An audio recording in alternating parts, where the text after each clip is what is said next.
Hi friends అందరికి. మేమైతే కాలవలస cricket tournament మ్యాచ్కి అయితే వెళ్ళాం. మ్యాచ్ మధ్యలోనైతే వర్షం పడి మ్యాచ్ అయితే ఆగిపోయింది. ఆగిపోవడం కూడా మా మంచిగా అనుకుంటాం, ఎందుకంటే టాస్ గెలిచి బ్యాట్ని తీసుకుని భారీ స్కోర్ కొట్టారనమాట.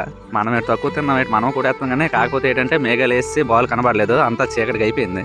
ఇప్పుడు ఆవిడ వస్తారు చూడండి, బ్యాగ్ పట్టుకొని. ఇక్కడ బ్యాగ్ పట్టుకొని కనబడతాను కదా, ఆడైతే క్రికెట్ ఆడింది లేదు, చేసింది లేదు. పెద్ద క్రికెట్ ప్లేయర్ లాగా బ్యాగ్ పట్టుకొని అయితే వచ్చేది. ఎక్కడ మ్యాచ్ అయితే అక్కడ మా వెనకాతల వర్షానికి అయితే తడకుండా పక్కన రేకుల షెడ్ ఉంటే ఒక కొట్టు ఉందన్నమాట, పాన్ షాప్లో అయితే కూర్చున్నాం.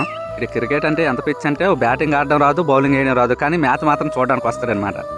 వర్షం అయితే తగ్గిపోయింది, తిరిగి రిటర్న్ అయిపోయాం అనమాట. వర్షం తగ్గిపోయిన తర్వాత మరి మ్యాచ్ అయితే అక్కడ ఆడడానికి అవ్వదు, ఎందుకంటే ఫుల్గా బురద అయిపోయింది అనమాట. పిచ్ అంతా తడిసిపోయింది.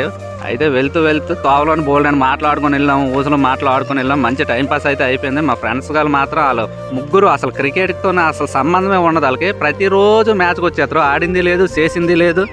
మ్యాచ్కి మాత్రం డైలీకి వస్తారు, వచ్చి అలాగా కూర్చొని బాగా సపోర్ట్ అయితే చేస్తారనమాట టీంకి. వాళ్ళ గురించి ఇప్పుడు ఎందుకని మళ్ళీ ఎప్పుడు మ్యాచ్ అవుతుందో తెలీదు. మ్యాచ్ స్టార్ట్ అయితే మాత్రం మళ్ళీ వీడియో పెడతాను, తప్పకుండా చూడండి ఫ్రెండ్స్. లైక్ చేయండి ప్లీజ్.